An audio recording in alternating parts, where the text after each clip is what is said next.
Hola, hola, ¿qué tal? ¿Cómo les va? Buenas noches para todos y bienvenidos a Séptimo Día, el periodístico semanal de la tele con la mesa de debate más grande de la televisión uruguaya.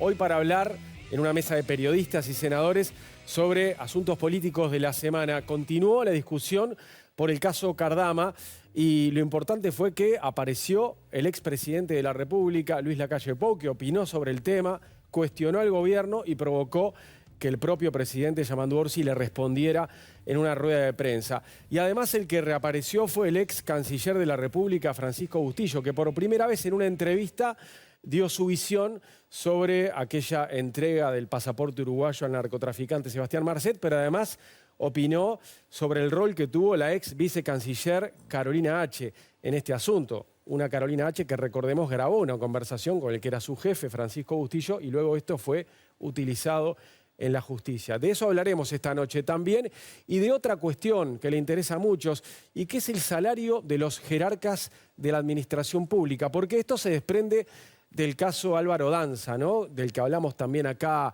el domingo pasado. Ahí va a haber una interpelación a la ministra Cristina Lustenberg y estamos a la espera de lo que diga la JUTEP el próximo jueves, ¿no? Pero bueno, a propósito de ese multiempleo que tiene Álvaro Danza, que no es el único funcionario público que lo tiene, hay que hablar sobre esos sueldos, ¿no? Los de los jerarcas públicos. ¿Son bajos? ¿Deberían ser más competitivos para evitar el multiempleo y para competirle de igual a igual a la función privada? ¿O deberían entenderse como sueldos de un servicio público que una persona hace renunciando a un sueldo mayor durante algunos años? Bueno, también será tema de debate esta semana con la mesa, que hoy tiene dos periodistas y son Natalia Ubal y Martín Aguirre. ¿Cómo andan? Bienvenidos. Hola, Mariano. ¿Cómo andas, Mariano? Un abrazo a Leo Abercon y felicitaciones por el Peñarol campeón del Clausura, que estará contento, Leo. Está festejando. Debe estar festejando. Y esa voz que escuchan es la del senador blanco Sergio Botana. Bienvenido, Sergio. ¿Cómo andás? Buenas noches a toda la audiencia de Séptimo Día. Gracias por acompañarnos. Uno que debuta esta noche en Séptimo Día y es el senador del Frente Amplio, Nicolás Viera. ¿Cómo le va, Nicolás? Un gusto, Mariano. Gracias por venir. Senador del Partido Colorado, Robert Silva. Bienvenido una vez más. Gracias por la invitación. ¿Cómo anda? Y el senador del Frente Amplio, Eduardo Brenta, que está una vez más con nosotros. ¿Cómo anda, Eduardo? Un gusto como Bueno, siempre. gracias por acompañarnos. Al contrario, gracias a usted. Vamos a ver un poco lo que continuó pasando esta semana con el caso de las patrullas oceánicas que se le encargaron a Cardama y ese contrato que, según el presidente Orsi, será rescindido, por más que hoy todavía está vigente, ¿no? ¿Qué ocurrió en el comienzo de la semana? El expresidente Luis Lacalle Pou cayó al directorio blanco en una sesión que se organizaba para dar la postura del Partido Nacional sobre el caso Cardama. El encargado de hablar fue Álvaro Delgado, que obviamente dijo que, de acuerdo a lo que piensan los blancos, el gobierno cometió un error.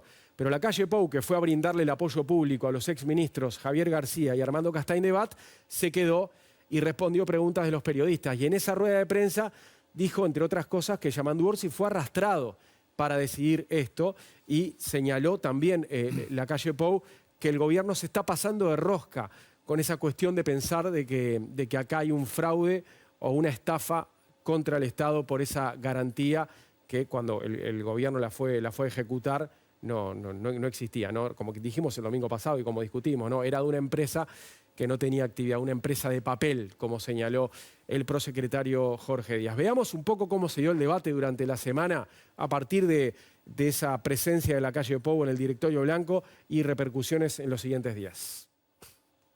Decidí iniciar acciones para rescindir el contrato con la empresa Cardama para la compra de las dos patrullas oceánicas. Aquí hay dos componentes, el de la garantía y el del contrato. Nosotros frenamos el contrato naturalmente de la construcción de las OPB sencillamente porque hoy no tenemos garantía. Obligaciones somos de ambas partes. Y si yo quiero cumplir el contrato, levanto el teléfono, che, te olvidaste de renovar la garantía. ¿Por qué nos llamaron a Cardama? Ahora, yo te pregunto, si nosotros hubiéramos llamado a Cardama, ¿qué hubiera pasado? Porque esto no es contrafáctico, esto es real por lo que pasó el miércoles. Nos hubieran mandado la renovación de esta misma garantía trucha. Al no hacerlo y actuar con diligencia de ejecutar la garantía, lo que nos permitió fue descubrir esto.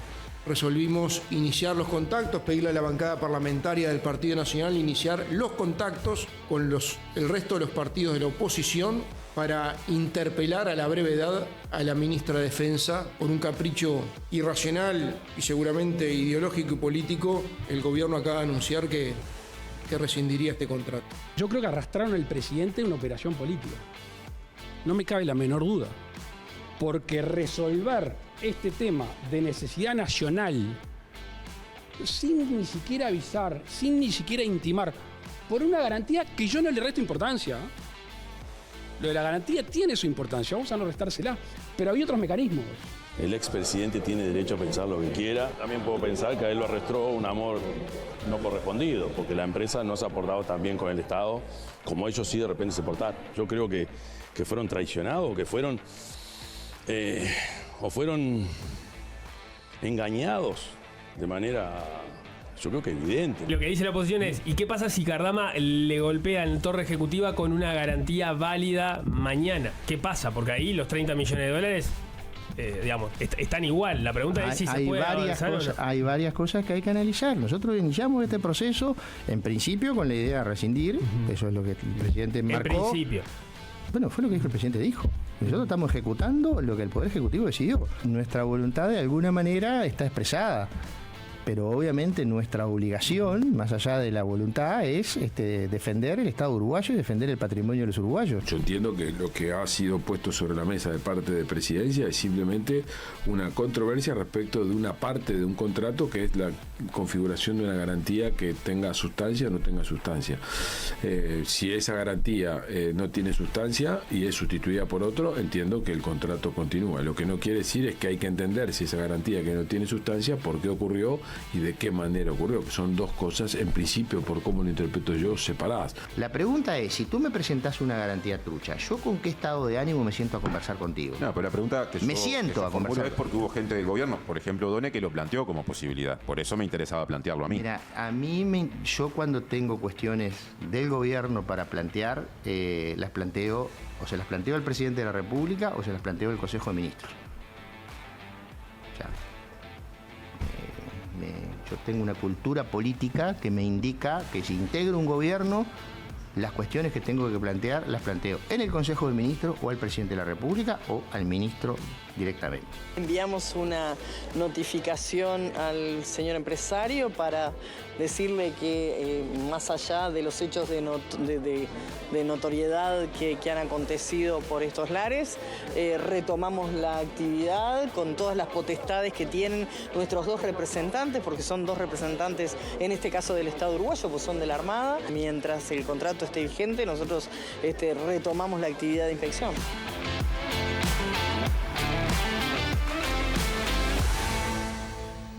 Para agregar algo de información, recién veíamos en el final de este informe a Sandra Lasso, la ministra de Defensa Nacional, que va a ser interpelada de acuerdo a lo que anunció Álvaro Delgado. Bueno, como todavía no hay fecha para esa interpelación, más temprano en Telemundo, el periodista Pedro Tristán nos decía que pasan los días y la oposición no le pone fecha a esa interpelación. Por lo tanto, podría pasar que sea la bancada del Frente Amplio que le ponga una fecha a esa asistencia de Sandra Lasso y que sea el propio Frente que la termine interpelando. Algo que puede llegar a ser muy curioso, pero más temprano en Telemundo se planteaba como una posibilidad. A ver, bueno, veamos cómo ven toda la discusión de los últimos días los invitados. El senador Nicolás Viera, ¿qué lectura hace?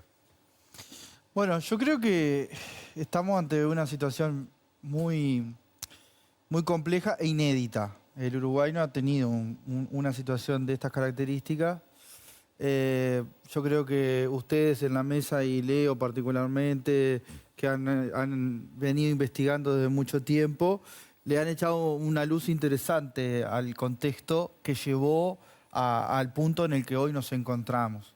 Yo creo que en este episodio de Cardama, en materia de emociones políticas, podríamos llamar, hubo un antes y un después con la aparición del expresidente Lacalle. Yo creo que ahí evidencia que la piola no viene tan limpia como algunos integrantes de la oposición dicen, porque si no nadie entendería por qué se pone al frente de un debate que tiene sombras por todos lados a la principal figura de la oposición política del Uruguay. Está claro que el expresidente tenía ganas de hablar públicamente y por eso fue al directorio blanco el otro día. Pero, ¿por qué considera usted que es tan importante que se lo puso ahí para que opine? Y porque yo creo que viene a invalidar todas las voces que hasta el momento han tenido como defensa este episodio. Y porque además el expresidente valida los argumentos de la empresa Cardama. Lejos de decir esto es un enchastre, es un desastre, hay que investigar hasta el fondo, dice, bueno, sí, lo de la garantía es algo importante, pero reafirma en todos sus términos cómo se ha venido actuando o cómo se actuó por parte del gobierno saliente. Incluso en el comunicado que hizo el Partido Nacional ese día, reafirman todos los términos lo actuado, y uno a veces se pregunta, bueno, ¿también reafirma haber firmado una garantía trucha sin haber investigado previamente y sin haberle hecho caso al estudio del Piazzo que lo alertó en su momento? Son dudas que quedan, y yo creo que esa tesitura que además pone al expresidente de manera muy violenta confrontando con el gobierno, porque ese término de arrastrar, la verdad que no solamente suena feo, tiene una connotación espantosa, que nadie lo usaría, la usa con mucha vehemencia el expresidente Lacalle, y yo creo que hemos visto a un actor político muy importante de este país totalmente desenfocado en algo que es trascendente para defender los intereses del Uruguay. Senador Sergio Botana, ¿qué lectura hace de la aparición de Lacalle Pou en este asunto y de las repercusiones que generó eso en el gobierno? La aparición de Lacalle Pou me generó una preciosa alegría, como todos los blancos. Los blancos no estamos acostumbrados a eso de que el jefe no esté adelante. Viene del fondo de la historia, tiene que estar siempre.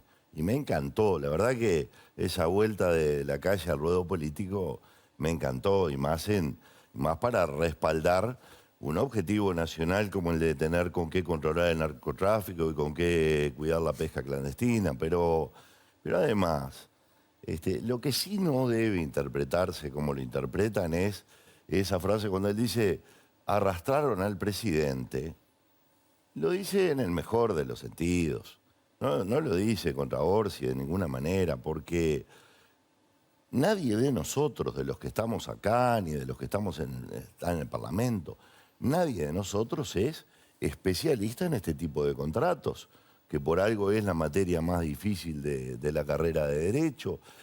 Pero además del derecho privado internacional, se mezcla con los tratados de inversión entre los países, con lo que eso significa. Entonces, obviamente, el presidente para actuar necesitaba de muchísimo asesoramiento, y recibió un mal asesoramiento porque no pueden poner al presidente a hablar de rescisión y después no rescindir, y vamos a la mediación, y hablamos de fraude, y hablamos de estafa, y ahora esta tarde ya sabemos que vamos a seguir igual trabajando, y O'Donnell dijo que, bueno, que si sustituye la garantía por una válida, en el caso que esta no lo sea, el contrato tiene que seguir. Entonces, uno no puede poner a un presidente adelante para desdecirlo, y a eso se refería Lacalle, que lo que le estaba diciendo Lacalle Pou era, bueno, pero el presidente no es el culpable de esto. El presidente Orsi no es el culpable. En todo caso, los que lo asesoraron mal.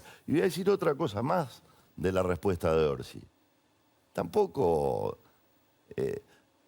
la tenemos que tomar mal, porque lo que muestra Orsi en su respuesta es que es un hombre que no le gusta andar en esto del ida y vuelta del debate, que es otra clase de persona también, digo, ¿no? Entonces, no le sale bien por eso, no porque sea malo.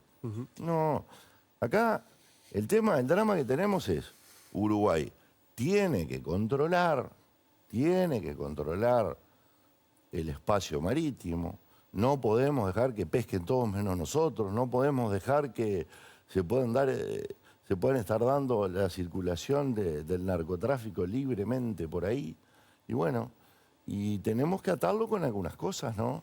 De las cuales no nos podemos olvidar, porque acá no nos podemos olvidar de que Marcé no se fue de la cárcel, acá no se escapó Marcé de la cárcel, acá lo largaron en el 2017 y tenía 2 penas pendientes todavía, se equivocaron y lo largaron. Después lo de Moravito se les escapó caminando.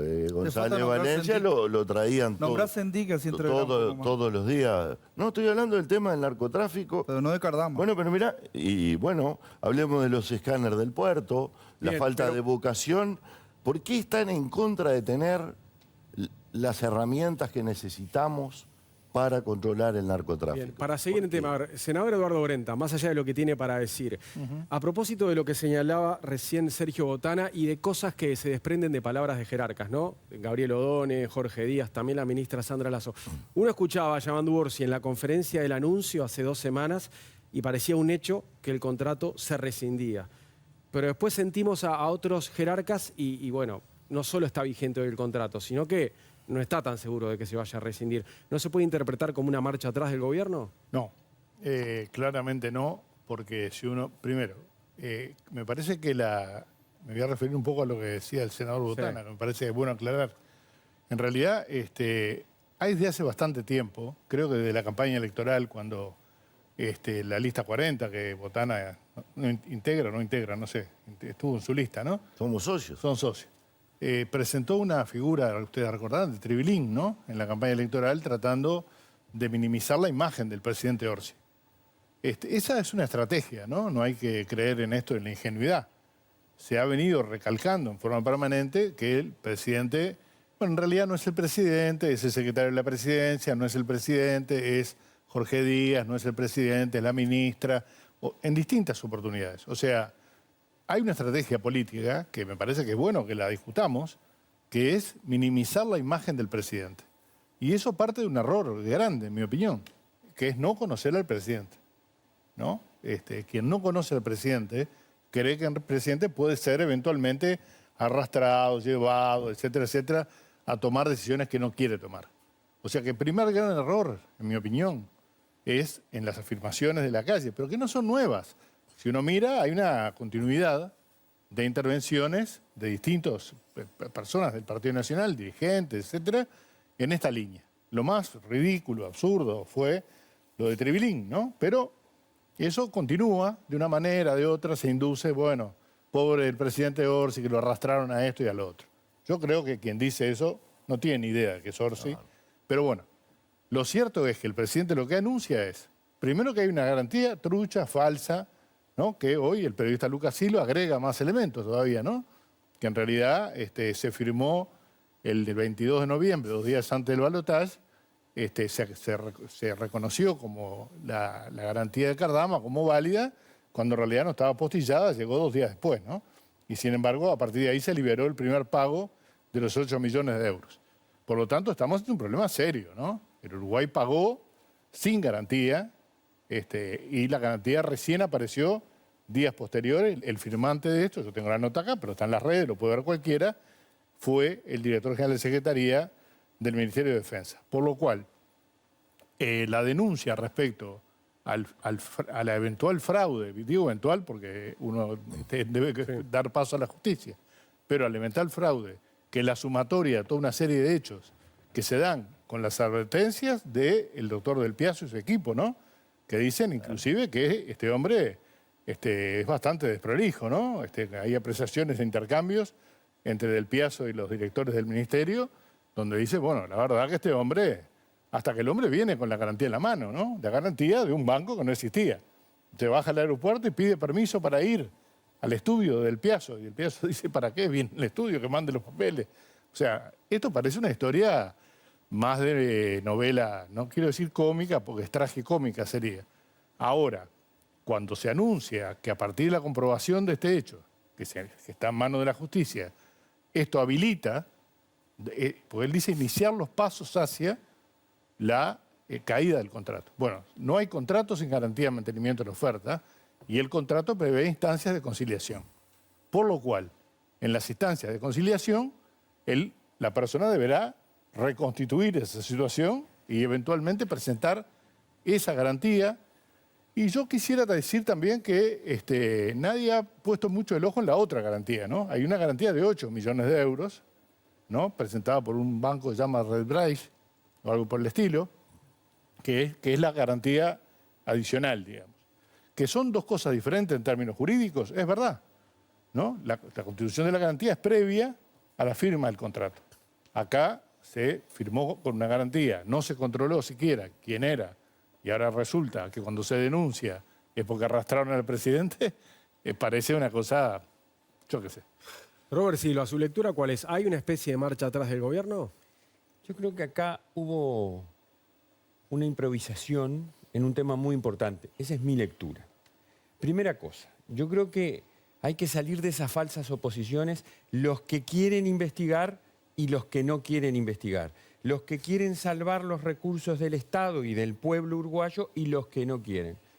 Acá que se investigue todo lo que haya que investigar y que se ponga claridad donde se cree que hay oscuridad. Yo creo que no se contribuye si un día sí y otro también se están filtrando documentos que yo supongo que tienen cierta reserva y están circulando por la prensa. Que se investigue todo lo que haya que investigar, punto número 1. Punto número 2, hay un tema en juego muy importante para el país, que son la posibilidad que por primera vez tengamos cierto control sobre nuestro mar territorial, nuestra zona económica exclusiva, con estas patrullas oceánicas que hace tanto tiempo se reivindican. ¿Cuál es mi posición? Yo digo, miren, independientemente de todo y del tema de la garantía, que es sin duda un tema importante, pero que como tema importante que es, requiere el cumplimiento de ciertas formalidades para que la garantía caiga y en consecuencia pueda caer el contrato principal. Yo creo que el gobierno tuvo una actuación poco prolija a mi criterio, llevado quizás por intereses políticos de dar un golpe importante al anterior gobierno y no previó un conjunto de acciones que tendría que haber desarrollado.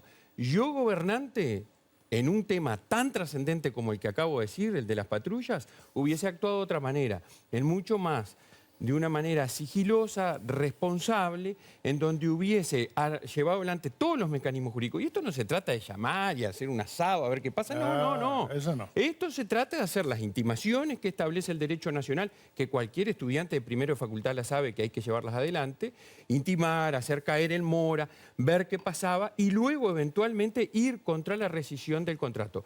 Que curiosamente fue lo primero que anunció el presidente, porque lo vimos ahí y dijo, yo he tomado la decisión de rescindir el contrato. De dar los pasos.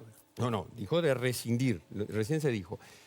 Yo creo que acá hubo un accionar equivocado del gobierno en un tema importante y que ojalá, ¿y sabéis por qué queda en evidencia y con esto redondeo? Porque en ese resumen que ustedes hicieron se ve a uno diciendo una cosa, a otro diciendo otra, O'Donnell dice una cosa, Díaz dice una cosa, hasta lo cuestiona O'Donnell diciendo que él plantea las cosas en el Consejo de Ministros y no así. Lasso finalmente diciendo otra, Lasso no yendo a la convocatoria de la Cámara de Diputados. Entonces, yo acá creo que hay que poner paño de agua fría. Señores, acá está en juego muchas cosas para este país, incluso la posibilidad de que exista algún reclamo internacional, y por ello tenemos que actuar con mucha prudencia y responsabilidad todos los que están involucrados. Y el número 1 es el gobierno. Natalia, ¿hoy te parece que hay una especie de intención de la oposición de construir una imagen de Orsi débil? Sí, yo creo que la estrategia de respuesta política de la oposición fue por dos vías, ¿no? Por un lado, esta cuestión de debilitar, este intento de debilitar la figura de Orsi, que como se decía no es nuevo, en realidad lo hemos visto en reiteradas ocasiones, pero quizás sí fue un poco más virulento que en ocasiones anteriores. Por ejemplo, la senadora Graciela Bianchi dijo que Orsi tiene un carácter débil y por eso lo arrastran a este lugar. Me parece igualmente como estrategia de respuesta una estrategia hábil en el sentido de que la figura de Orsi es una figura de alta popularidad, junto con la de Lacalle Pou, son las figuras más populares, los líderes políticos más populares del Uruguay. Entonces tampoco iba a caer simpático en la población que estuvieran yendo de frente un ataque directo a Orsi y hacen este ataque más soterrado en el sentido de socavar de alguna forma la firmeza, algunos atributos de la figura presidencial, como es la firmeza, la autoridad, el poder de tomar decisiones. Eso por un lado, y por otro lado atacan donde se sabe que quizás es más fácil pegar, como esta especie de figura maquiavélica que se está construyendo de Jorge Díaz, el prosecretario de la presidencia, o Alejandro Sánchez, que es una figura notoriamente más polémica que la de Orsi. Entonces, por un lado, me parece que la estrategia fue por ahí, y por otro lado, otro segundo elemento es, bueno, colocar esto como una especie de operación política para, de alguna manera, dañar la imagen de la gestión anterior y en particular del expresidente Luis Lacalle Pou. Por eso sale tan fuerte Lacalle esta semana. Y ahí, con esa estrategia, corren el foco del asunto de fondo, que es, como mencionábamos recién, estuvimos debatiendo en el programa anterior, todo lo que tiene que ver con este proceso que notoriamente es desprolijo, por decirlo menos, lo dice Del Piazzo en el informe ese que citaba Eduardo Brenta de la nota de La Diaria, donde, bueno, Del Piazzo ya les advertía desde antes que se constituyera la garantía que este proceso era muy desprolijo. así lo advirtió y bueno, vimos al empresario español en su gira mediática y quizás alguno de nosotros nos dio la misma sensación. Pero bueno, ahí el tema de fondo, digamos, y que estábamos viendo acá, el tema de la rescisión, quería dar un par de datos nomás. Que ya sabemos que, bueno, que se procedió a presentar la denuncia penal por el tema de la garantía. Y claro, la incógnita que teníamos todos en la semana pasada, porque como bien se dijo acá, había jerarcas que decían cosas que podían sonar contradictorias, ¿no? Porque por un lado Odone decía, el ministro de Economía decía, bueno, en realidad si se constituye la garantía, si traen otra garantía... Sí, si la sustituyen por una que vaya... Se sustituye por otra y bueno, y el contrato sigue adelante. Pero me parece que aquí los que están liderando el proceso, que son justamente Jorge Díaz y Alejandro Sánchez, por mandato del presidente, los que están liderando este proceso fueron bastante claros en ese sentido. Escuchamos a Díaz, también Alejandro Sánchez en una entrevista en La Diaria el sábado, fue bastante claro en decir, no, la decisión es rescindir el contrato. Y por la información que yo tengo, en realidad lo que se está viendo y se va a resolver en el Consejo de Ministros de mañana es cuál es la mejor vía, porque están evaluando vías administrativas. La mejor vía para rescindirlo. Claro, o sea, es otra vía paralela, pero no es que se haya abandonado esa vía o esa voluntad de rescindir el contrato, simplemente por un lado se notificó a la empresa y la empresa no respondió formalmente, o sea, por un lado se notifica a la empresa las decisiones, no la voluntad de rescindir sí, pero el anuncio más bien, no esa vía formal de intimación como planteaba Robert, sino una comunicación formal, una notificación a la empresa de las decisiones que se anunciaron en la conferencia de prensa, pero no han recibido respuesta de Cardama, no han tenido ninguna respuesta formal. Cardama ha dicho de manera informal que quiere una reunión de mediación, pero no la han tenido ni la van a tener en un ámbito informal por lo que se decía, por lo que explicaba el gobierno. Entonces habrá que ver, seguramente mañana tengamos noticias de cuál es efectivamente la vía que utiliza el gobierno para rescindir el contrato, que es la voluntad que tiene. Bien, de acuerdo a lo que decís vos, más allá de lo que opine Gabriel Odone, la decisión no la va a tomar el ministro de Economía, la toma el presidente de la República con sus dos personas de confianza en la torre ejecutiva. Y además Orsi, si uno escucha las declaraciones de Orsi, fue bastante enfático y claro, ¿no? Fue mucho más en la línea de Sánchez y de Díaz que en la línea de Odone, ¿no? Martín Aguirre, ¿qué mirada tenés sobre el tema hoy? ¿Qué se puede decir también de nuevo a partir de lo que ocurrió el lunes, ¿no? Y todos los coletazos, porque el domingo hablamos largo y tendido de esto. Yo hay una cosa en la que estoy de acuerdo con Natalia y otra en la que no. A ver, por ejemplo, yo sí entiendo que el ataque o la crítica a Orsi, con la palabra se arrastra, y eso tiene mucho que ver con las cosas que veíamos en el gobierno pasado, cuando desde el Frente Amplio se atacaba a la gestión, pero se encapsulaba un poco la figura de la calle Pou, que era una figura muy popular, y se trataba de atacar un poco a figuras laterales como forma de desgaste, pero no se confrontaba directamente con esa figura. Yo lo vi un poco por ahí. Lo que veo yo es que acá hay una contradicción central entre dos cosas que se dicen, ¿no? Por un lado se habla de defender el patrimonio del Uruguay, el patrimonio económico, etcétera, lo dice el señor Díaz. Pero por otro lado, cuando vos salís públicamente en el medio de un contrato que está en ejecución a decir que tu voluntad es rescindir, lo que estás habilitando es, primero, no podés ir a una instancia de conciliación con buena fe, porque si desde el momento que vos haces una instancia de conciliación diciendo públicamente que ya querés salir del contrato, la misma no tiene mucho sentido. Y lo que va a pasar es que entonces, si Uruguay rescinde unilateralmente y sin motivos que lo validen, porque la realidad es que una garantía, y acá hay un pequeño paréntesis, yo creo que cuando se habla de la garantía en este caso se hace un poco livianamente o de manera, no sé si malintencionada, pero no es una garantía como una garantía de alquiler, como una garantía cuando uno compra un auto. Nadie compra un auto de 10.000 dólares con una garantía de 500, que es la proporción que estamos hablando acá. Esto es una garantía ínfima de un 4%, un 5%, que se hace para cubrir determinadas cuestiones de buena fe de la ejecución del contrato, pero no es una garantía como la que estamos acostumbrados a mencionar en otros contratos. Entonces, si el gobierno, apalancado en este defecto que tiene una garantía, que además no lo notifica formalmente, va a sentarse en una mesa a rescindir el contrato, va a abrir una puerta para una demanda contra el Estado uruguayo millonaria, ¿no? Incluso yo escuchaba a un abogado que se dedica a estos temas y que me decía, mirá, yo no sé si Cardama es el 10%, tiene el 10% de la mala fe que el gobierno le atribuye en estos días, el gobierno le abrió una puerta para que se haga millonario a costa nuestra, básicamente. Y eso es lo que vamos a ver en los próximos meses, porque además la otra cosa que me llama la atención es la falta de asesoría. O sea, hay cosas que se dicen desde el gobierno que no pasan, no lo puede decir un estudiante de primer año de facultad. ¿Cómo cuáles? Y bueno, lo que se maneja sobre el tema, vamos a rescindir, esto es defender la plata de los uruguayos. Los anuncios públicos. O sea, no se tratan así los temas legales. Hay determinadas formalidades que son casi tan importantes como el sustento del derecho sustancial de fondo. Y yo creo que hay un problema que tiene este gobierno, que es que no tiene suficiente gente formada en derecho en muchas áreas y ha dejado todo en manos de Díaz, que es un penalista. Y como se dice el dicho, ¿no? El martillo cree que todos sus problemas son clavos. Yo tengo la impresión de que Díaz cree que todos sus problemas pasan por un juzgado penal. Y esto no es un juzgado penal. Acá el problema es que le estamos abriendo una puerta para que nos hagan un juicio al Estado uruguayo, pero millonario, además de quedarnos sin las lanchas.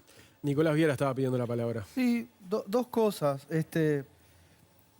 Yo respeto lo que dice Martín y no comparto su comentario, pero sí quiero hacer un paréntesis sobre lo de la mala fe. O buena fe, ¿no? Ir a una instancia de negociación basada en la buena fe, que es, digamos, es parte del ABC del derecho cuando uno hace un contrato. Yo también me he preguntado, y es una pregunta que la dejo en el aire, ¿cuál es la buena fe de Cardama al momento de presentarte una garantía trucha? ¿Cuál es la buena fe de Cardama de hacer las cosas que ha hecho en todo este tiempo, que han sido claramente documentadas y denunciadas?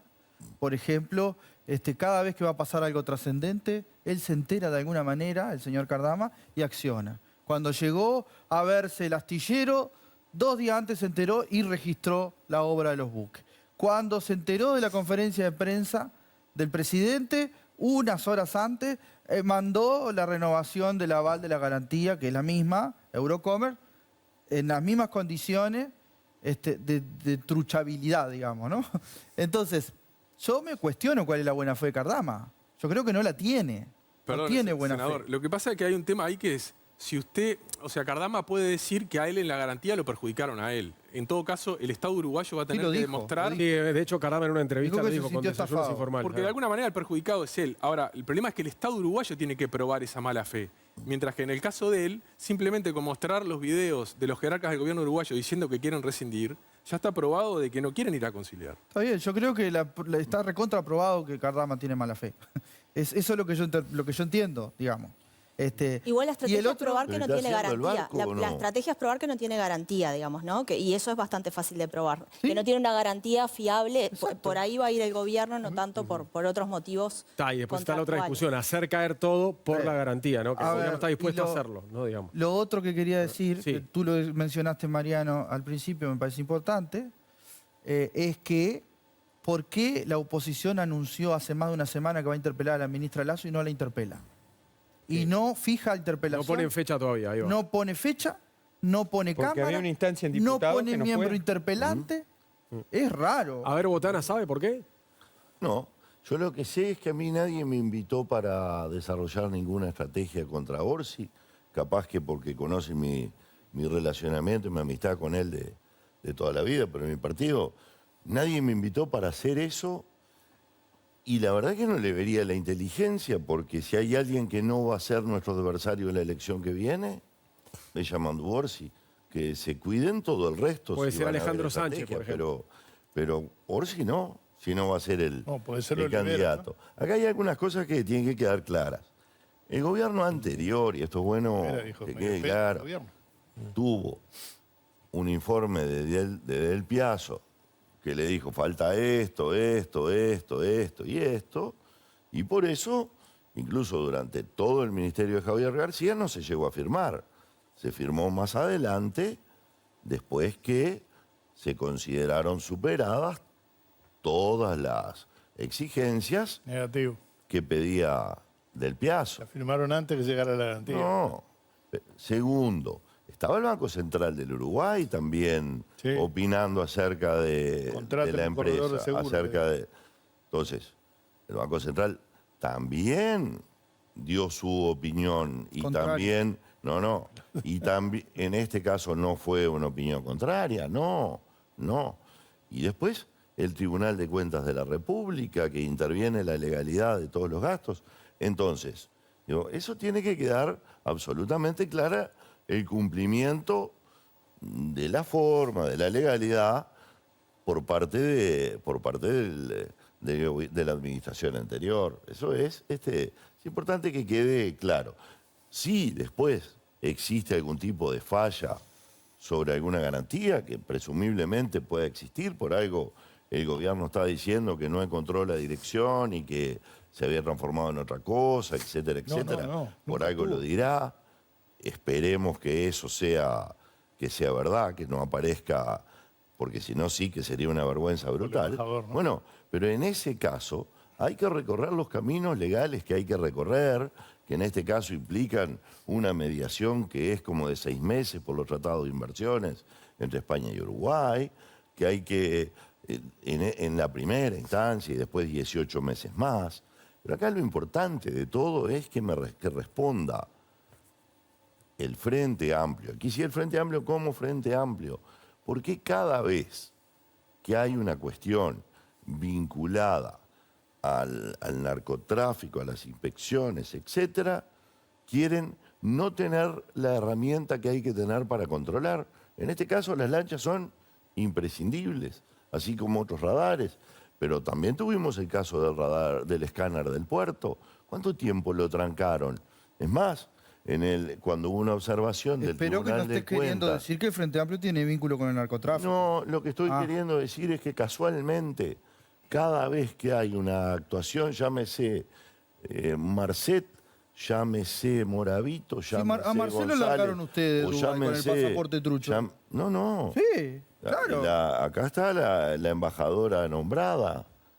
Acaban de votar la embajadora. Habla de Carolina H. en Portugal. Sí, Está cambiando el tema, Botana. ¿Qué pasó con el escáner y la observación del Tribunal de Cuentas que el presidente Lacalle decidió mantener la compra de los escáneres? Porque si no ya era una vergüenza pasar 10 años más sin escáner en el puerto. Es el mismo... A ver, senador Brenta, que estaba pidiendo la palabra. Quiero decir, creo que esa es la primero, respuesta. No quiero volver a la época de Cambón, Greno, Braga. Me parece que no vale la pena ir tan atrás a los 90, ¿no? Lo otro que me parece importante... No, a la de Sendic nomás podemos volver ahí, que está más cercana. Lo otro es anterior, marcó el camino, digamos. Lo que me parece es que es una ingenuidad creer que esto es obra de Jorge Díaz, ¿no? O sea, el equipo jurídico que trabaja en Presidencia trasciende largamente a Jorge Díaz, que es la cara visible de ese equipo, y en ese equipo hay profesionales que le ganaron un juicio a Philip Morris, ¿no? O sea que la jurídica de Presidencia es una jurídica importante y no está dirigida por un abogado que fue fiscal general de la Nación, que es penalista, obviamente, pero no trabaja solo. Eso me parece que es una cuestión importante.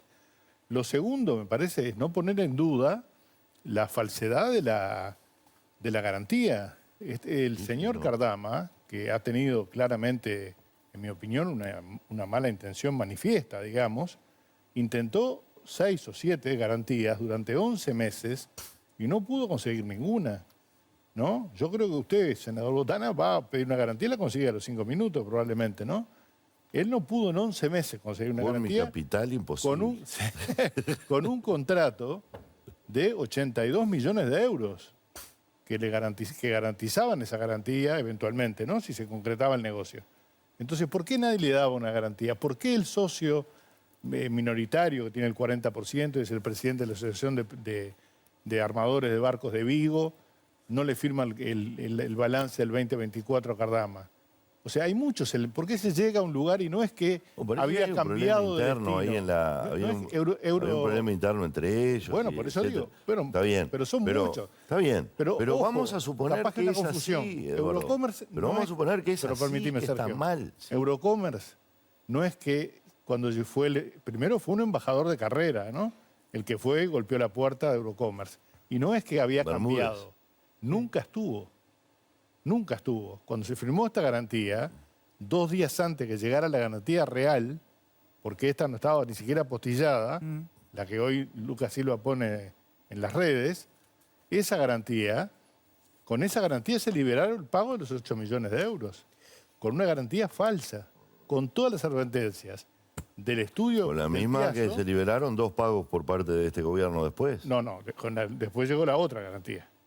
Después llegó la otra garantía. Pero esta estaba igual. Los pagos, entonces es distinta. Pues cuando llegó el momento pero si la garantía no valía y liberaron los pagos. Pero si me dejás redondear, sí, claro. Lo que digo es que evidentemente algo hay acá, ¿no? Cuando no se consigue en 11 meses una garantía, cuando la garantía es de una empresa que no existe cuyo dueño es un empresario ruso que vive en Rusia. O sea, no hay manera. Y el Banco Central no se pidió sobre esa garantía. Para avanzar sobre este, tengo una... Y el Banco Central les dijo, contraten a un corredor de seguros o a alguien capacitado en los temas de garantías, porque ojo al gol, van a cometer un lío.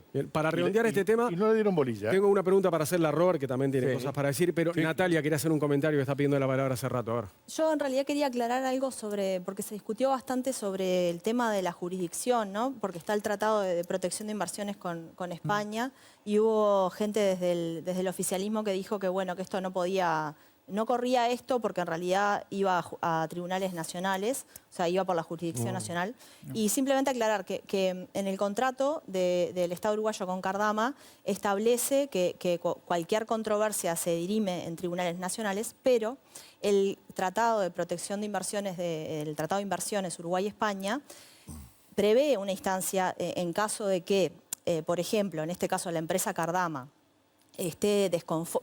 hay dos hipótesis, o que esté desconforme con el fallo, o que transcurridos 18 meses del inicio del proceso judicial no se haya llegado a una decisión. En esos dos escenarios, Cardama puede recurrir al CIADI, o sea, amparada en el tratado, digo, yo no soy jurista, pero leyendo el Tratado de Protección de Inversiones, amparada en ese tratado, podría recurrir, no es como se dijo, me parece, por lo menos de la lectura del tratado, no es como se dijo que en realidad ese tratado no aplica, sino que si bien el contrato establece que tienen que ir a tribunales nacionales, el Tratado de Protección de Inversiones prevé una vía, digamos, de recurrir o al CIADI o a un tribunal internacional ad hoc, en caso de que, bueno, de que en este caso Cardama esté, capaz que Martín sabe más, pero Cardama esté desconforme. Ahí son dos caminos completamente paralelos, o sea, pero incluso hablando con alguna gente que entiende mucho el tema y que trabaja de esto todo el tiempo, como que el Estado uruguayo, sin darse cuenta, podría tener una vía de escape con el tema del Tratado de Inversiones, porque en realidad se podría discutir si es una inversión exactamente, es un contrato que se está ejecutando en España. Hay una serie de tecnicismos en el cual, una vez que los abogados se lancen a eso, le encontrarán la vuelta. Pero igual hay un tema que es que yo entiendo todo el debate político sobre el trasfondo del asunto y si la garantía y no sé qué, pero el problema que hay acá es que nosotros como Estado uruguayo, si cancelamos el contrato así, o sea, a un juez de afuera no le importa toda esta discusión. El hecho es que el Estado uruguayo, que es una sola persona, firmó, aceptó, pagó y ahora se quiere bajar de un contrato. Exactamente. Yo quiero ir en una cosa que para mí es muy importante. Todo esto que está pasando acá es la fiel demostración de que el gobierno no ha entendido la importancia de este tema. Acá es crucial, nos estamos jugando la vida para tener estas patrullas, para poder hacer lo que no hemos hecho nunca, que es controlar nuestros recursos, para que haya más empleo, más trabajo para la gente, con la pesca y nuestros recursos marítimos, y a su vez combatir el delito. ¿Y en qué estamos? Estamos diciendo... representantes del gobierno están diciendo que el empresario cuyo contrato firmó el Estado uruguayo tiene mala fe, actuó mal, que pasa esto, que pasa lo otro. Se están filtrando cosas internas a la prensa y a la vez nos estamos enterando todos, y yo me incluyo como integrante del tercer partido en importancia y en votos de este país, por periodistas de acciones que el gobierno va a hacer. ¿Sabe lo que tendría a mi humilde criterio? Yo no estoy para aconsejar a nadie, simplemente para decir cómo se debe proceder en estos temas que son de tanta trascendencia. Lo que tendría que haber hecho el gobierno es detectada esta situación presuntamente irregular, porque mientras las cosas no se prueben son presuntamente irregulares y hay investigaciones que están en curso, haber convocado a los referentes de la oposición, haber sentado, yo que sé, al presidente del Partido Nacional, al secretario general Colorado, al presidente del Partido Independiente, haberles dicho, miren señores, mire, tenemos un lío fenomenal. Y acá está en juego el interés nacional. Y tendríamos que hacer esto, esto, esto y esto. Y mantener en cierta reserva y prudencia, que es lo que también ha faltado acá, un tema de tanta trascendencia. Porque es de loco lo que está pasando. Es de loco que estemos discutiendo y que se estén filtrando documentos a la prensa y se firmó, no se firmó, se hizo esto. Da igual, Orsi no hace, pero llamando a Orsi no aseguró que los estaban estafando. Dijo que había fuertes indicios de fraude o estafa contra el Estado. Pero lo que sea, a ver, lo que sea. Después, otros acá han dicho que hay fraude, que es estrujo, Yo lo digo. ¿Está bien? Bueno, pero ¿sabés qué? Tú tenés todo el derecho a decirlo y somos colegas senadores, como yo tengo derecho a decir otras cosas. Yo creo que en esto hay que ser muy prudente, que es lo que ha faltado. porque está el fin último de las patrullas, que lo digo por tercera vez, pero está lo que decía Martín, que no es menor, que es el Estado uruguayo en el contexto internacional, su credibilidad, su certeza jurídica, la continuidad de las decisiones que se tomen más allá de los gobiernos de turno, que es lo que nos ha caracterizado. Y es lo que aquí se está mellando. Más allá, y reitero para que no quede en duda, el que nada debe, nada teme. Así que investiguen todo lo que haya que investigar, pero con la prudencia, seriedad y profesionalismo que este tipo de cosas demandan. Tengo que avanzar con otro tema. Vamos a escuchar un fragmento de lo que dijo el ex canciller Francisco Bustillo entre semana en una entrevista con el programa Malos Pensamientos de Azul FM a propósito de, bueno, de su visión, de su mirada sobre la entrega del pasaporte uruguayo al narcotraficante Sebastián Marcet y también lo que opina sobre la actitud que tuvo la ex vicecanciller Carolina H. Primero en el Parlamento, el día que fue a declarar, a dar explicaciones, y luego en la justicia. Es una locura, porque hubo una advertencia de Maciel, esa es la realidad. Hubo una advertencia de Maciel. No era la conducta esperada para una autoridad frente a una situación de ese tipo. Esa es la realidad. Todo eso lo había ocultado y yo me entero, insisto, 20 horas antes de la interpelación. La preocupación de Carolina era, por favor, que no tomen estado público, ¿tá? Como los negó en la investigación administrativa, porque entendía que su imagen se iba a ver dañada en razón de que, bueno, hubo una alerta y ella se durmió, no le dio, no sé. ¿Tá? Entonces era la preocupación de ella. Y entonces se combinó y dice, bueno, muy bien. No vamos a ocultar de ninguna manera, y no lo hicimos, no ocultamos, pero hablemos sí de comunicaciones como habló Maciel en la primera encuentro que tuvimos el viernes. Ahora, si el miembro interpelante, que resultó ser después Vergara, si el miembro interpelante, el hoy intendente de Montevideo, Mario Vergara, nos solicita qué tipo de comunicaciones, vamos a decir WhatsApp. Y si dice él tiene los WhatsApp, se los vamos a entregar. Increíblemente, no sé si es la ley de Murphy o cuál es, increíblemente, durante la interpelación hablan Maciel o H, uno de los dos, habla de las comunicaciones y dijimos, acá las van a no, siguió de largo Vergara. Cuando yo le digo tirar el celular y Maciel es un tarado, ¿qué estaba pasando en ese momento en la Cancillería? Era el momento que había que conformar la... A ver, era el 14 de noviembre. Estaba en boga la investigación administrativa, ¿tá? Que ella negó. En ese momento estaban desconfiando uno del otro, Maciel y H. ¿Cuál era la desconfianza? Carolina H no quería bajo ningún punto de vista que trascendieran los WhatsApp porque ella quedaba muy mal parada. Maciel no tenía inconveniente ninguno. Él había cumplido, le había trasladado el inconveniente. Carolina H tenía temor de que ella los seguía ocultando, como hasta ese momento lo hacía, y que en un momento Maciel los tiraba. Si uno escucha la grabación, la puede escuchar cualquiera, queda claro que no era un tema que me involucrara a mí, que del cual yo era ajeno, no tenía complicidad ninguna en el tema, y que además cuando le digo cuando le digo tirar el celular, ¿tá? Porque me tenía harto, le digo todavía haciéndole un favor, ¿no? Pensando en ella, bueno, sí, le podría haber, la verdad, Peti, le podría haber dicho, ¿sabes qué? Tirate por la ventana. Cualquier cosa. Lo primero que se me ocurrió para sacármela encima. Hablamos hace unos instantes de los embajadores políticos y los embajadores de carrera. Las dos calificaciones. Hay dos maneras de ser embajador. No, hay tres ahora. Embajador de carrera, embajador político y embajador de favor. Porque favor con favor se paga. ¿No?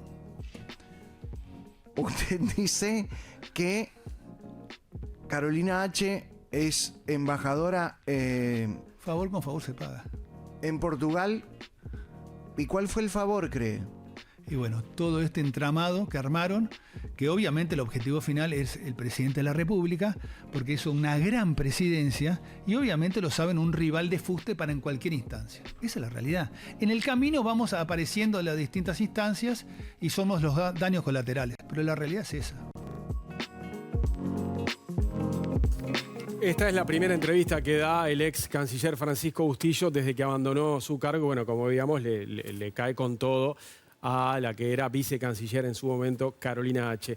Y entre otras cosas, hablando de arrastrar, en esta entrevista con Malos Pensamientos, dice que fue arrastrada Carolina H por Jorge Díaz para grabar sus conversaciones telefónicas y luego fue arrastrada para armar todo un entramado con el objetivo de afectar al entonces presidente Luis Lacalle Pou. ¿Qué opinan de estas palabras de Bustillo? Bueno, primero, el poder de Jorge Díaz es tremendo, ¿no? O sea, están todos los temas que está el gobierno, está Jorge Díaz atrás ubicado como...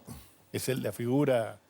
Yo tengo acá con fecha 16 de noviembre del 2022, una nota dirigida por la entonces vicecanciller Carolina H., dirigida a la instructora Estefaní Karina Antenor de León, que era la instructora del sumario, al que el ministro dice que Carolina H. se negó a entregar y estaba muy preocupada, no entregaba. Bueno, en la cual dice, por medio de la presente, no voy a leer toda la nota, en definitiva le dice, pongo a su disposición el contenido, que ya se sabía por los audios, ¿no? Porque ya los audios habían trascendido, pero ella entrega la documentación en la cual dice que si el ministro lo dispone, entrega los autos en la investigación administrativa, cosa que hizo después reiteradamente. O sea que Bustillo, no hay una sola palabra para definir, miente completamente. ¿Qué le parecieron las palabras de Bustillo, Botana? Creo que de Bustillo dos cosas. Habló mal, actuó bien.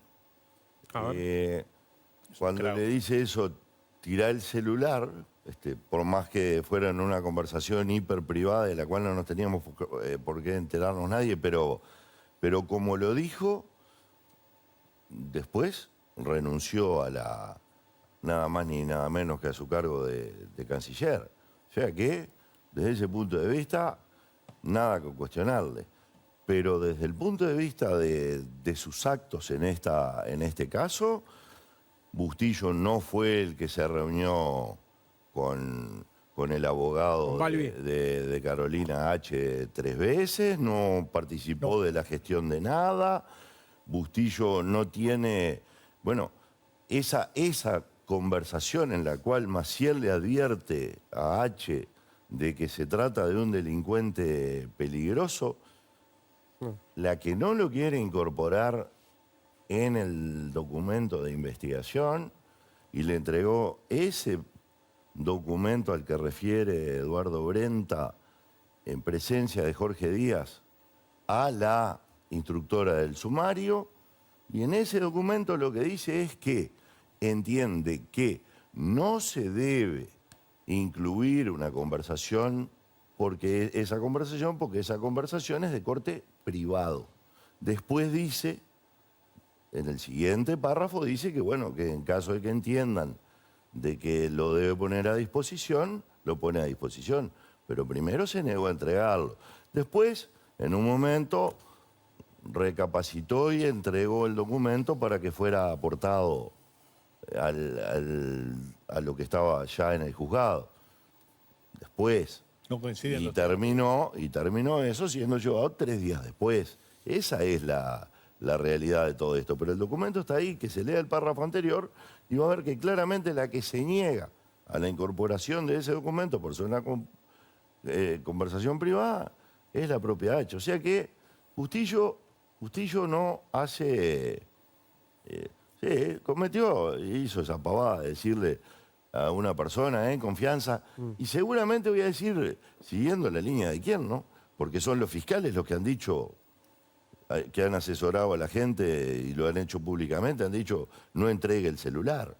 Y algunos tenemos experiencia de lo que son filtraciones de conversaciones ahí en celulares de otros, y en las que, bueno, un día la senadora Bianchi y a mí nos involucraron en un tema ahí, en una cosa de la investigación de Penades, que primero había que haber quitado todas las cuestiones que no eran de la causa principal. Pero segundo, esas grabaciones anduvieron entre 2 de Fiscalía y 3 de la Policía. Y hubo capacidad de descubrir, así que, discúlpame. Sí. Lo que Bustillo le estaría diciendo sería para cuidarla. Pero por las dudas, como le erró, y como es un hombre de honor, el hombre renunció. Sí, pero renunció después de que se filtraron esas grabaciones. Antes no. Y bueno, ¿y cómo va a renunciar cuando ¿cómo no va a una conversación entre ellos? Bueno, ¿y cómo no va a renunciar después de que se filtraron? Era una conversación entre ellos. Pero se fue porque no le quedaba otra. No, se conocieron las grabaciones. Porque es un hombre que tiene vergüenza en la cara, se fue. Sí. Pero en los hechos actuó siempre bien. Porque él no tuvo en ningún momento asociado al pasaporte. El señor Brenta tiene el documento. Dice, si el señor ministro que dispuso esta investigación requiere copia para dar cumplimiento a la solicitud de la justicia o por otras razones, obviamente serán entregadas de inmediato como corresponde. así como a su difusión resultara necesaria para el ejercicio de mi derecho. Leemos antes. Todo no te lo voy a leer, porque es larguísimo. Bueno, pero lo que pasa es que antes es que dice que no. Decís antes es que no dice que entiende que no se deben pero entender. la persona dice, si el señor ministro que dispuso esta investigación, ¿quién es el jerarca? El señor ministro. El señor ministro dice, dispongo, y la persona va y entrega. Bien. No, me parece que no hay ninguna duda. Pero si leemos antes, paso ella ahora está y lees la diciendo. parte que vos Y además querés. entrega el documento en presencia de su Martín abogado, Aguirre, a Jorge ver. Díaz, que después es el que viene a investigar la causa. Sí, Ahora, gran, ¿no? El gran elaborador. O sea, el de todas gran las políticas. problema de todo es porque Mata llevó un documento a presidencia que van y vienen los documentos todos los días, pero no es porque No, la presidencia, disposición de Mata es de presidencia investigó a De eso no habló Bustillo en la entrevista. Eso es una De mezcla. eso no habló, de eso no habló en la entrevista. No, de eso no habló. No. Eso es una Martín Aguirre, a ver. No, lo que Sí. pasa es que acá hay cosas que son un poco graciosas, porque, a ver, todos conocemos lo que dice ese documento famoso. Nunca estuvo escondido ese documento. Nunca. Todo el mundo sabe. Y en el fondo a Bustillo no le afecta en lo más mínimo ese documento. No. Entonces no entiendo qué es lo que estaría escondiendo Bustillo cuando supuestamente pedía que no difundieran ese documento. Si él no le va ni le viene. Y él decía que era un tarado, Maciel. Bueno, está, pero eso es una cuestión personal, yo qué sé, pero a nivel No, pero político, porque a él no Pero le... es el responsable ¿Cómo va a político de la difundir Cancillería. esto? Pero ¿y vos Es un crees tarado, que se el te pega tipo un va a tiro en estar el pie. escondiendo un documento público para cubrirse de que Maciel no se entere que él dice privadamente que es un tarado? Bueno. Parece que es una locura. Pero además hay otra cosa que sí me cuesta dejarla pasar porque creo que es importante, que es cuando se habla de Jorge Díaz. Y hay que decir una cosa que es verdad. O sea, la Fiscalía tiene un derecho de interceptar y tener conversaciones privadas. Y todos los ciudadanos de este país estamos sujetos a ese derecho porque entendemos que la Fiscalía tiene la obligación de cuidar nuestras conversaciones privadas. Y todos sabemos que la persona que distribuyó todas las conversaciones privadas que entraron en manos de Fiscalía fue contratado a dedo por Jorge Díaz. Entonces es difícil cuando uno ve esa realidad. Bueno, eso Sí, hay que sí. demostrarlo. No tenga ninguna duda. Es una Eso es acusación bien simple. bien es, grave, bien, ¿no? es bien sabido, lo sabemos todos. Hay No, yo no lo sé. bueno, yo se lo puedo decir. Perfecto. Entonces es difícil después creer en la buena fe. Cuando todos conocemos, cualquiera que trabaja en una redacción ha visto cómo vienen los mails y quiénes los manda y sabemos perfectamente que vienen de ahí. Entonces hay un problema de base que hace que sea difícil tenerle mucha confianza a Jorge Díaz, que es que cualquier persona que maneje información sabe que hoy en día, o por lo menos durante mucho tiempo, no había garantías en Fiscalía de que la información reservada y privada de cada uno de nosotros que ellos tenían en su control no apareciera el otro día en todos los medios Pero de eso Uruguay. implica dudar de que se destruyó un documento en el piso. No. Esto es un es punto una y cosa- aparte. Es un punto y aparte. Sí. Natalia. Sí, no, primero un comentario respecto a Bustillo, que así como vos decías, Mariano, renunció porque no le quedó otra.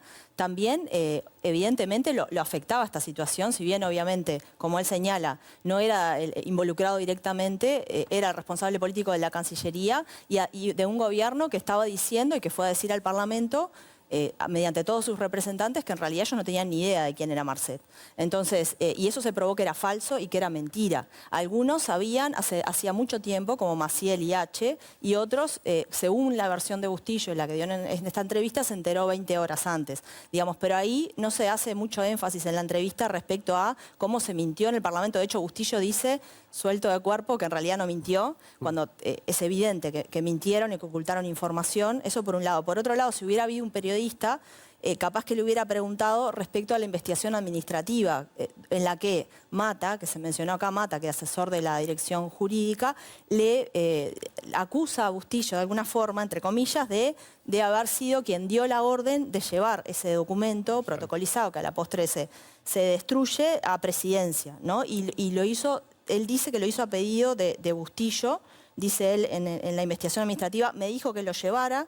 Yo le dije que ya lo habíamos llevado al juzgado el día anterior y que no se pudo presentar porque se había pasado la hora y habíamos anunciado que lo íbamos a presentar. Y me dijo que primero lo llevara a presidencia. Es decir, de eso está diciendo Mata sobre lo que hizo Una Bustillo, orden del canciller en que ese hubiera momento. estado bueno conocer, a ver cuál era la versión de Bustillo sobre eso.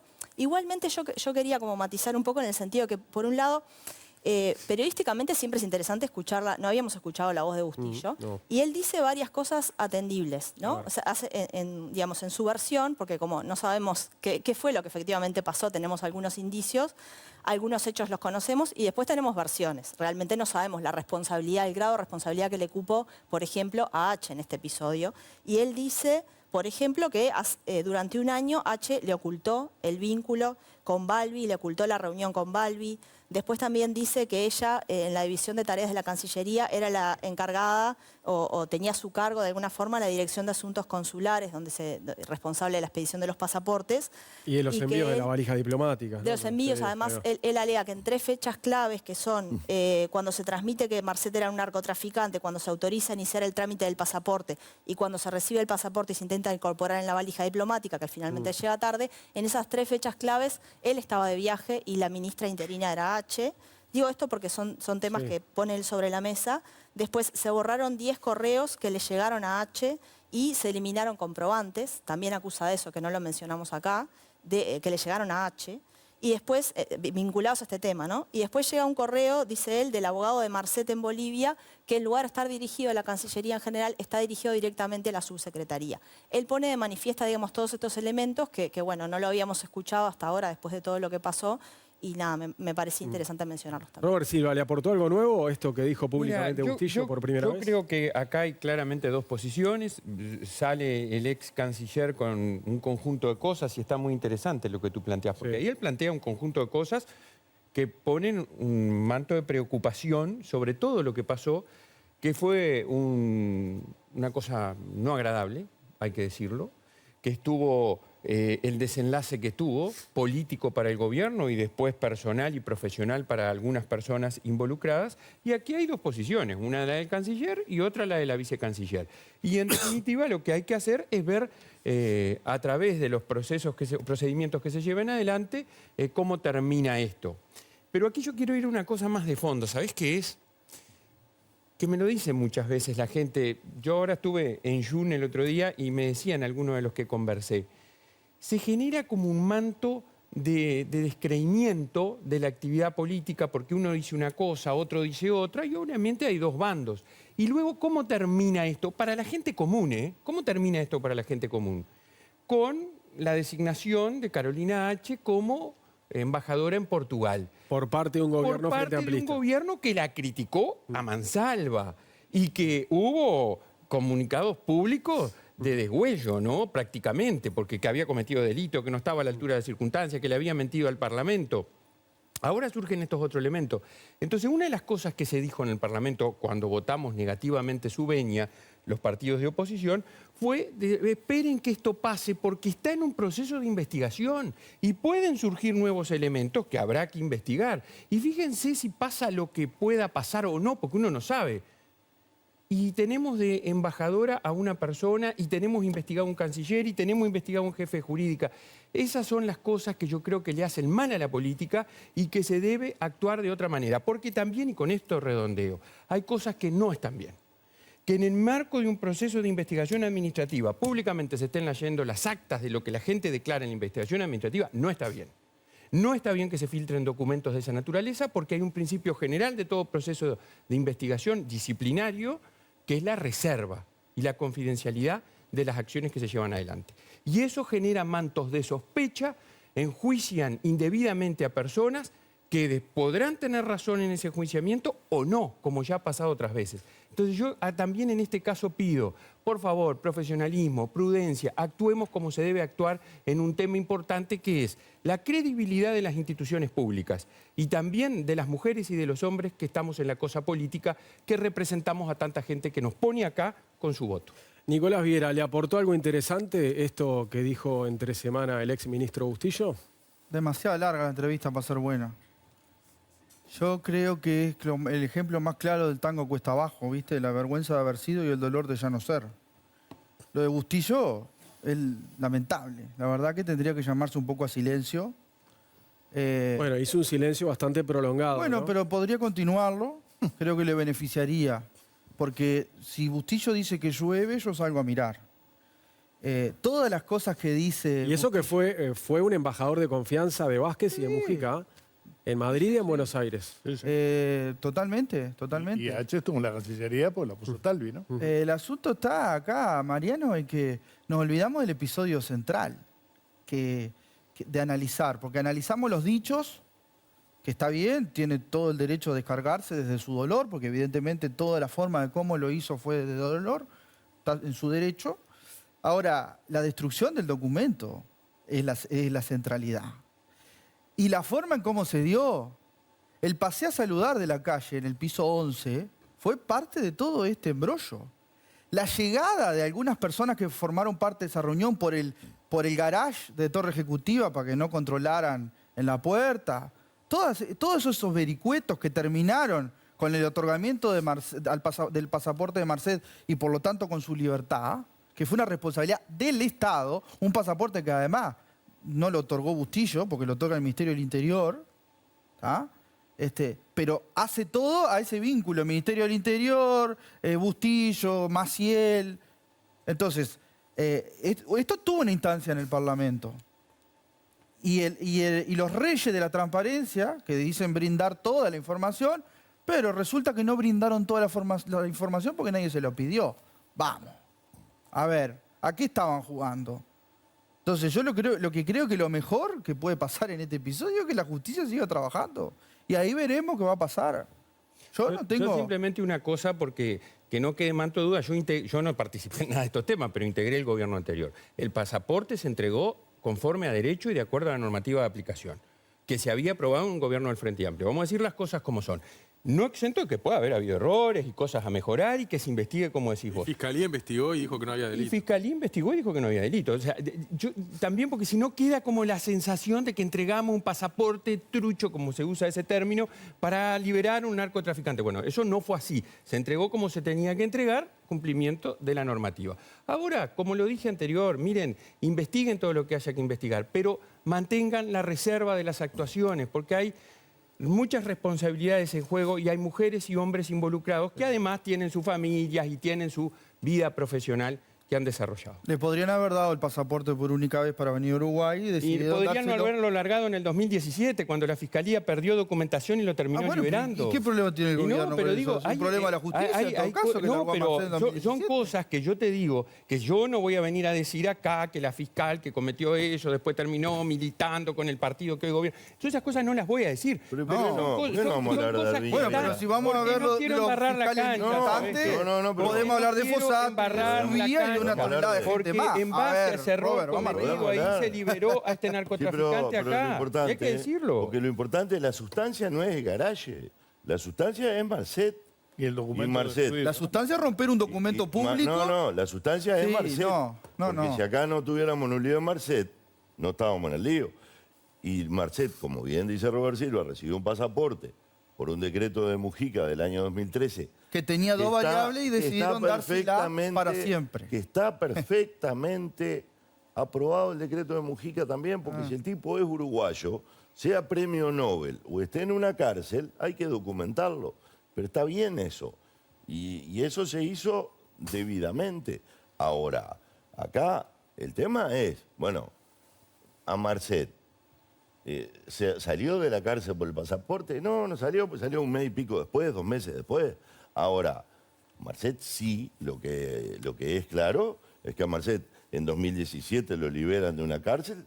La justicia uruguaya. Por error. Sí. No, Tenía 2 causas pendientes, error. Sí. No, tercero, Sergio, pero segundo. ya lo dijo eso más temprano. Darviña Viera perdió nada más ni nada menos que el papel, la grabación y la hojita, se le cayó una hojita donde se hablaba de un asesinato de parte de Marcet. Bueno, eso es, ahí está el problema. Bueno, tengo que hacer la pausa y está pidiendo la palabra Brenda hace rato. En el tema, me la nombrás de embajador. Eduardo Brenda. Para de sumar Uruguay. un poco a lo que decía Robert, ¿no? En realidad sí, mantener la seriedad, mantener el respeto, primero, dejar claro que todos queremos que haya patrulleras porque son necesarias para proteger. Me parece que entrar en esa discusión es perder el tiempo. Preservar lo que es preservable. Esta investigación administrativa ya está en la justicia. O sea que si hay filtraciones son de la justicia. La investigación de Cancillería. ¿O no? Sí, está en la justicia. No, pero puede filtrarse no sé. administrativamente. Puede filtrarse de Puede cualquier ser lado. que llegó el papel. Lo que digo es que si no hay información, si no venimos a debatir nada. O sea, yo creo que vale para los dos lados, ¿no? Acá se está haciendo una acusación como si en realidad una fiscal hubiera perdido documentación para liberar a un narcotraficante. Bueno, es una aseveración grave que ya no es que ponga en juego el sistema político, pone en juego la justicia. Y eso es mucho más grave todavía, porque a nosotros nos podrán decir que cualquier cosa, pero la justicia uruguaya hay que preservarla porque es la garantía final, ¿no? Es la garantía última de que los procesos sean correctos. Bien, hacemos la pausa y cuando regresamos hablamos un poco sobre los salarios de los jerarcas estatales. Bueno, muy bien. Ya volvemos con más Séptimo Día.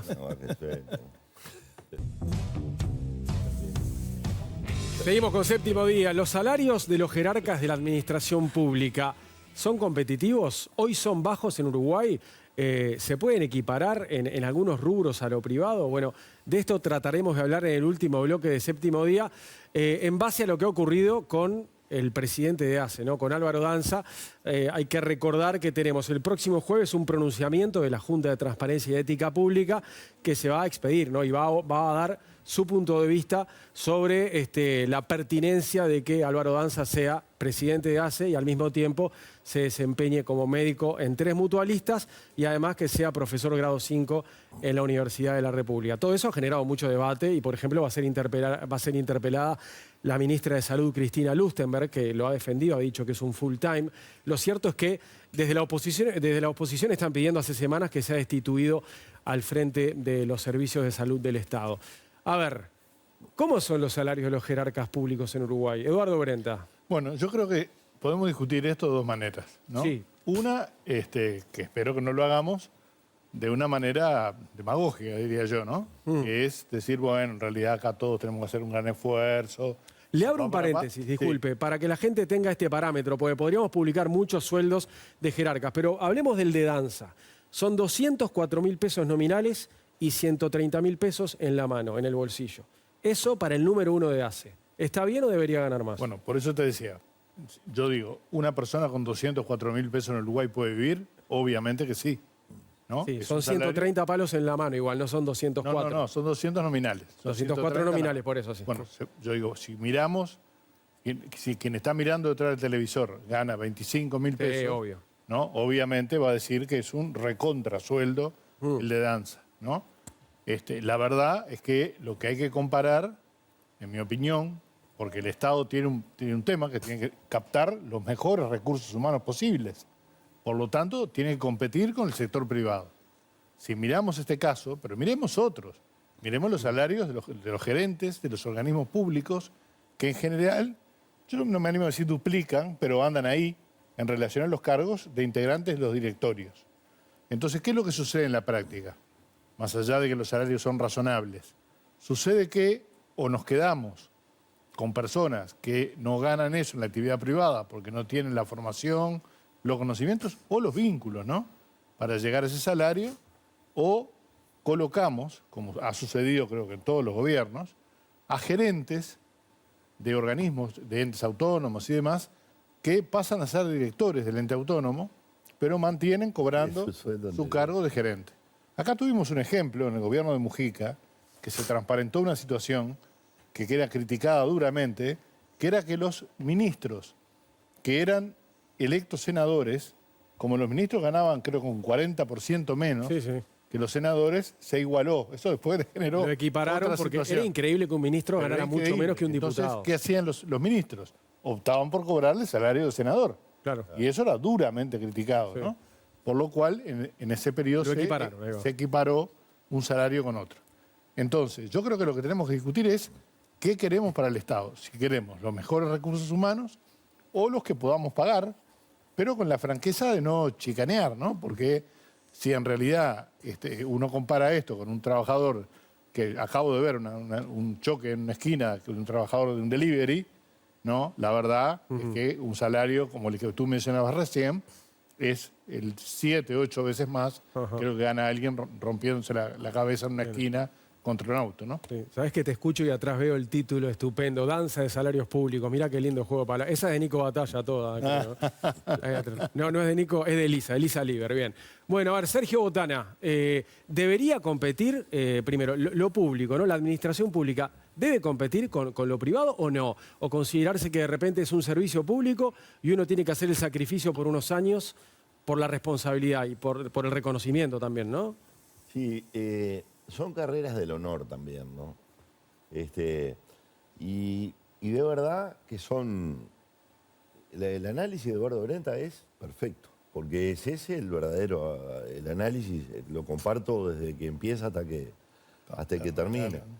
Lo que también es cierto es que la realidad nos manda y Y si no le podemos subir el sueldo a los que toda la vida están en la función pública, porque como son muchos además, con cualquier pequeño incremento en el sueldo, cualquier pequeño incremento, el gasto se hace enorme. Entonces es increíble ver la multiplicación, nosotros que lo vemos en el presupuesto, es impresionante la cifra. Entonces uno dice, bueno, si no podemos hacerlo con los que toda la vida van a estar en esto, bueno, con los que les toca estar un tiempo, bueno, que se la aguanten y que se compense con el honor que da y lo que para cualquiera significa ser delegado y hasta para el currículum de la fe pública y administrar una estructura, por ejemplo, como esta de la que estamos hablando, y en el currículum después.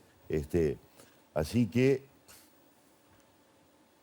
comparto todas las palabras dichas y sumo estas cosas que de verdad, bueno, es la realidad de un país, de una economía como la nuestra, con un Estado relativamente grande y grande en relación a otros estados,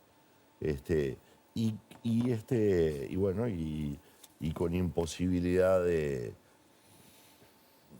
pagar cosas mejores. Y para hilar un poco fino, a ver, Nicolás, yendo de repente a algunos cargos como el de Danza, ¿tá? Que tiene tremenda responsabilidad al ser presidente y hace. ¿Ese sueldo debería ser mayor para que Danza no tenga que tener tantos trabajos en mutualistas, por ejemplo? Bueno, yo no sé si debería ser mayor. Lo que sí digo es que uno compara la realidad de la actividad privada con la pública y no tiene ningún tipo de comparación lógica, ¿no? Estamos hablando de que médicos que tienen mucha menor responsabilidad que Danza en la actividad privada superan el $1.000.000 de sueldo mensual. Y estamos hablando que el presidente de la empresa más grande que tiene el Uruguay en cantidad de funcionarios y de recursos humanos... Después de la ANEP. Después de la ANEP, es verdad, Robert siempre acota. Después de la ANEP, gané $130.000. ¿No? O sea, la responsabilidad, el estar, lo que acompaña desde el punto de vista jurídico, pero también de decisiones que terminan en la asistencia de la gente, es muy grande. Entonces, el Uruguay tiene una vieja historia no resuelta de igual tarea, igual remuneración, ¿no? Y yo creo que nosotros tenemos que, bajo esta lógica, apuntar a eso. Miremos los sueldos de la educación, también. Una maestra que va a un colegio privado gana bastante menos que una maestra que va a una escuela pública, ¿no? Miremos las actividades de la salud, pero no los médicos, los enfermeros. Empecemos a buscar todas esas lógicas y nos vamos a dar cuenta que estamos en un país de injusticia en cuanto a la remuneración de nuestra gente. Y yo creo que tenemos que avanzar. Yo coincido con Sergio y con Eduardo en que el camino tiene que ser del sinceramiento, ¿no? El tema es cuándo damos el debate y cuándo lo resolvemos. Bien. Robert Silva, ¿cómo la ve? Lo voy a anotar ahí. Inmoral, vergonzoso, muy inoportuno. ¿El qué? Esto dijeron en el 2020 legisladores del Frente Amplio cuando el gobierno anterior presentó el artículo 688 que establecía llevar la remuneración de los presidentes de las empresas públicas al nivel de ministro. A un 85%. Estaban todos de acuerdo y la pudrió al final. Un 85% del frente. No, pero hay que ser así. Porque si no, uno opina una cosa cuando está de este lado y cuando está del otro opina otro. Y yo voy a decir una cosa como es jerarca, que hay una ley del 2005, del primer gobierno del Frente Amplio, del presupuesto, que permitió a los jerarcas, porque muchos de la intendencia en el primer gobierno se fueron al gobierno central del Frente Amplio y ganaban mucho más en la intendencia que en el gobierno central. Entonces el Frente Amplio aprobó una norma para todos. Y yo creo que está bien.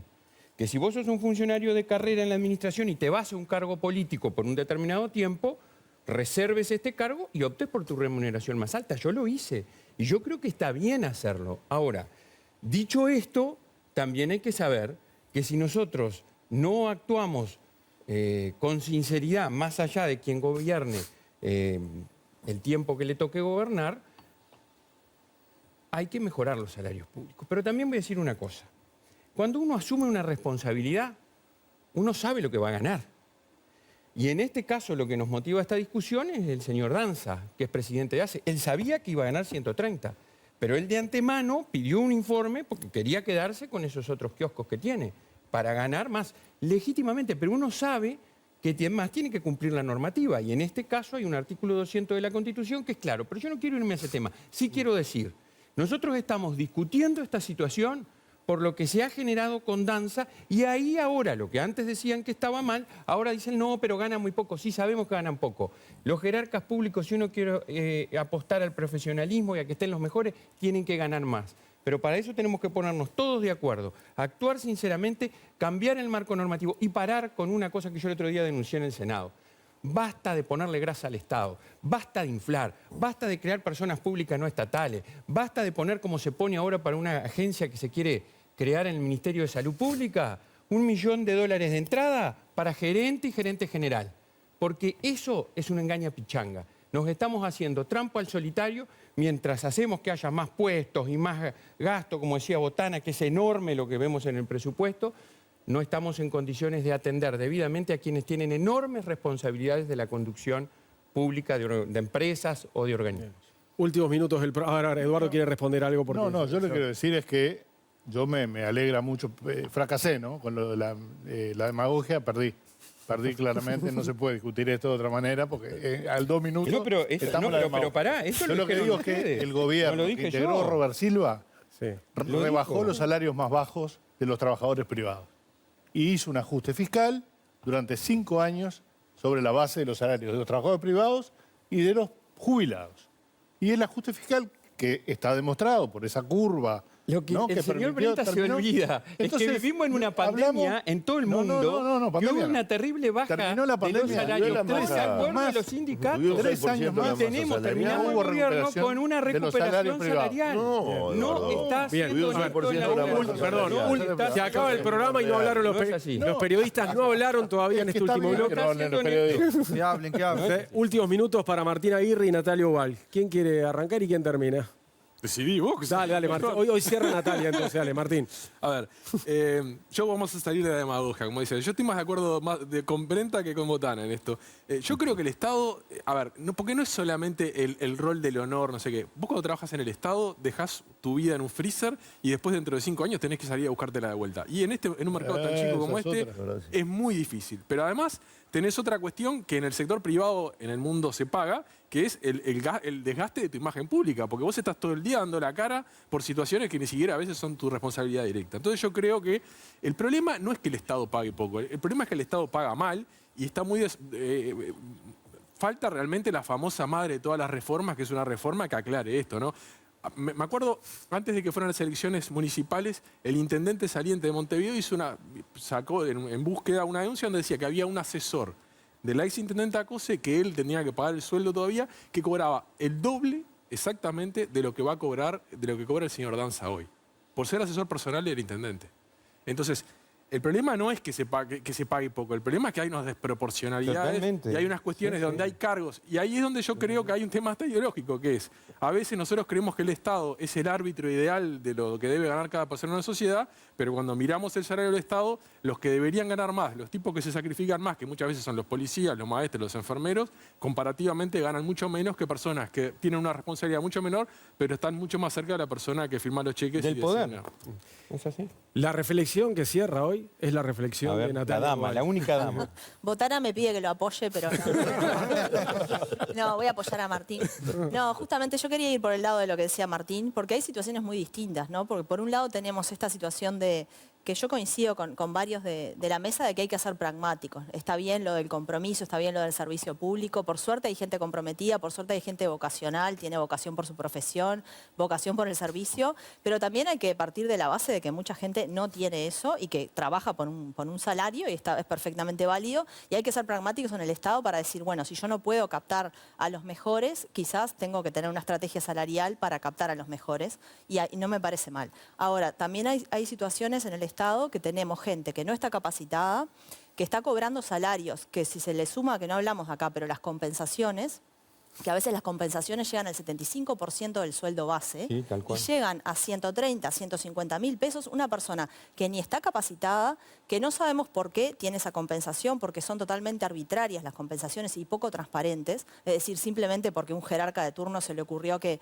había que asignar esa compensación, y esa persona está cobrando un sueldo capaz que superior al presidente de ACE, cuando en realidad no tiene ni los méritos, ni tiene el grado de responsabilidad que tiene el presidente de ACE. Entonces, tenemos de esos dos tipos de situaciones. Y simplemente para cerrar, algo de información, porque recordemos que en el periodo de gobierno pasado se aprobó una reforma de la carrera administrativa de la Administración Central. Se aprobó en el 2023 con el proyecto de rendición de cuentas de 2022, o sea, en 2023, julio, por ahí, bueno, cuando se aprueba la rendición de cuentas, pero no se presupuestó y no se implementó. Y yo le preguntaba hoy al presidente de la Oficina de Servicio Civil qué van a hacer con eso, y me decía que se va a tomar como un insumo. Ahora en el proyecto de ley de presupuesto se propone derogar esa disposición, y el argumento es, bueno, no estaba presupuestado, nosotros queremos estudiar esto primero y presupuestarlo, y en segundo lugar, en todo caso, usarlo como insumo y también implementar una negociación colectiva para tener un acuerdo con los funcionarios públicos y avanzar, pero también se manifestaba él bastante preocupado por la cuestión de esto de igual tarea, igual remuneración, que tenemos unas constitucional, ¿no? disparidades que... Disposición constitucional. Exacto, unas disparidades enormes en el Estado que no se cumple esto. Y hasta acá llegamos. Gracias, Natalia Martínez. Un saludo, si me permitís. En 7 días la seguimos Cortito, a ver. todos los estudiantes de los SERP, de los centros regionales, que están sufriendo un recorte feroz de grupos y de horas. Estamos con ustedes en la lucha porque hay que seguir trabajando y no matar la descentralización de la educación en el Uruguay. Bien. Bueno, muy bien luchando, Robert. Sí, claro que sí. Gracias, Natalia y Martín. Gracias a los invitados, Nicolás Viera, Sergio Botana, Robert Silva y Eduardo Brenta. Un placer tenerlos por acá. Igualmente. Gracias. El próximo domingo nos reencontramos con ustedes para seguir haciendo Séptimo Día. Ya comienza La Culpa es de Colón en la tele. Chau, chau.